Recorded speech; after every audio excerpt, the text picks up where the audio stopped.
आज देश के पूर्व प्रधानमंत्री लाल बहादुर शास्त्री का स्मृति दिवस है। मुझे याद है कि जब हम लोग मिडिल स्कूल के चौथे पांचवें कक्षा में आज के छात्र थे, उस समय इनकी मृत्यु की खबर आई थी और पूरा राष्ट्र शोकमग्न हो गया था। जवाहरलाल नेहरू के बाद लाल बहादुर शास्त्री देश के प्रधानमंत्री हुए थे और जवाहरलाल के सफल प्रधानमंत्रित्व काल में जो भारत के ऊपर चीन के साथ 1962 की हार हुई थी,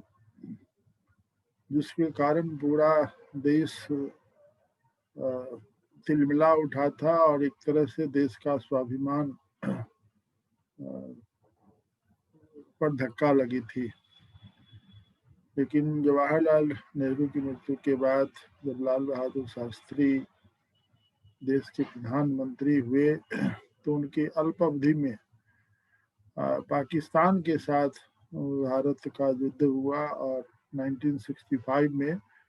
और उस युद्ध में भारत ने उनके ऊपर बड़ी विजय हासिल की और उस विजय में पाकिस्तान के बहुत बड़े भूभाग पर भारत का ध्वजा फहराने लगा। परंतु यूएनए के हस्तक्षेप के बाद जब युद्ध विराम हुआ तो लाल बहादुर शास्त्री दोनों देश के बीच समझौता के लिए ताशकंद गए और ताशकंद समझौता लाल बहादुर शास्त्री के जीवन का एक ऐतिहासिक घटना है और उस घटना के बाद रहस्यमय तरीके से लाल बहादुर शास्त्री की मृत्यु हो गई और जो आज तक उस मृत्यु का रहस्य स्पष्ट नहीं हो पाया। बहुत सारी बातें उनकी असामयिक निधन के बारे में कहा जाता है कि रात में जो अचानक उनकी तबीयत खराब हुई और सुबह सुबह वो मृत्यु घोषित किए गए थे और उनकी ये मृत्यु विदेश की धरती पे हुई थी।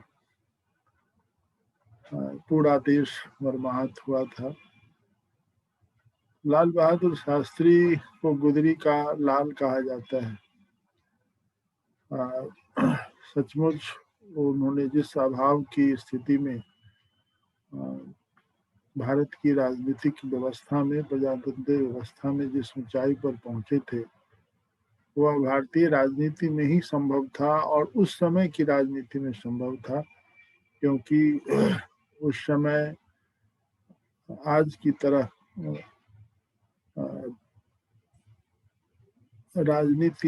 आज की राजनीति से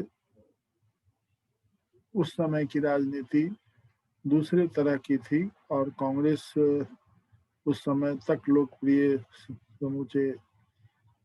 देश में था। अतएव कांग्रेस के सदस्य होने के कारण, उनकी अपनी निष्ठा और ईमानदारी के कारण जनता ऐसे लोगों को चुनकर भेजती थी।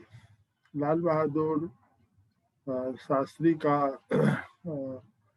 संबंध बिहार से भी बहुत गहरा था, क्योंकि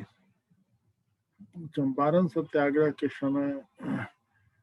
महात्मा गांधी के साथ जिन लोगों ने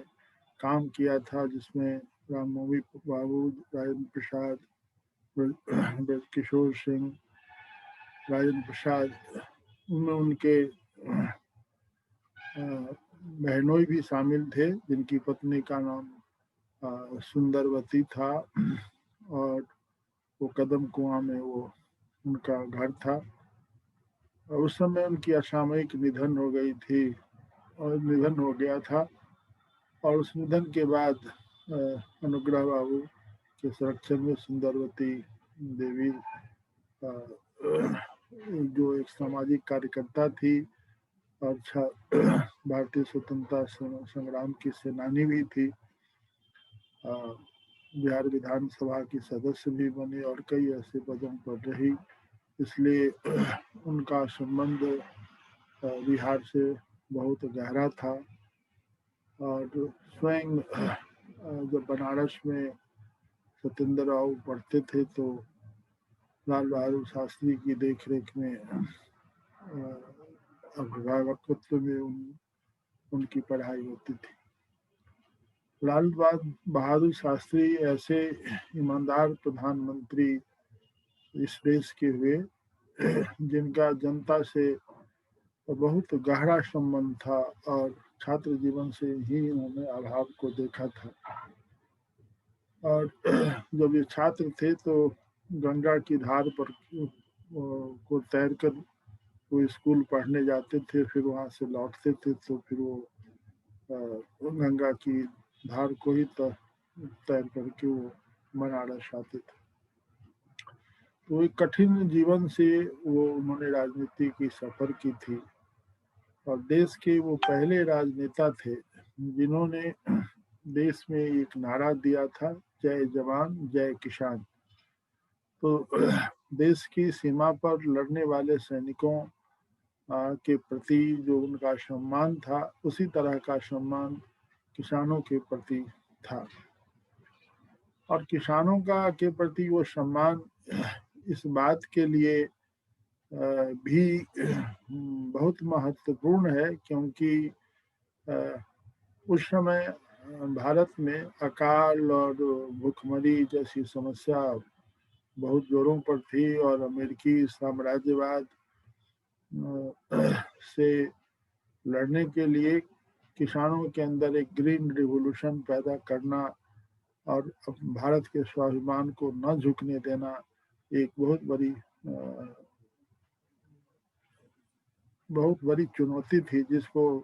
लाल बहादुर शास्त्री ने अपने अल्प अवधि काल में भी बहुत ही सुगमता से वो उस चुनौती का सामना किया और उस पर उन्होंने विजय प्राप्त की। हमें याद है कि जब 65 की लड़ाई हुई थी और देश खाद्यान्न संकट से गुजर रहा था और अमेरिका पर बहुत तरह की पाबंदी भारत पर लगा रहा था, उस समय अमेरिका ने कहा था जो वो PIL उस समय अमेरिका ने राहत के लिए जो खाद्यान्न सामग्री भेजने का प्रस्ताव था, उस प्रस्ताव पर उन्होंने भारत के साथ छांट तरेरी थी। तो लाल बहादुर शास्त्री के आह्वान पर उन्होंने कहा था कि हमारे देश के लोग सप्ताह में एक शाम भोजन नहीं करेंगे लेकिन अपने देश के सम्मान को झुकने नहीं देंगे। ये उनका ये अपील भारत के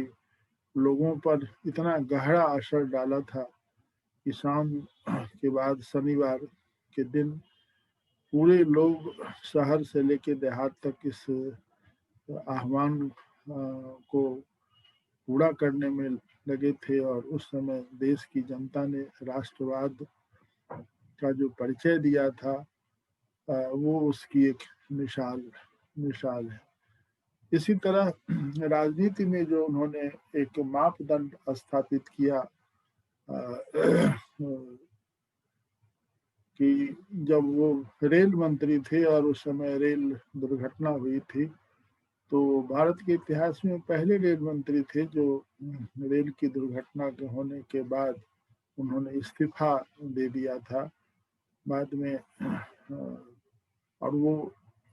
जो राजनीतिक मानदंड उन्होंने स्थापित किए वो आज तक वो कायम है। आज राजनीतिक सत्ता के लिए जिस तरह से लोग अपनी सारी सीमाओं को तोड़कर सत्ता पर बने रहना चाहते हैं, वो उसके विपरीत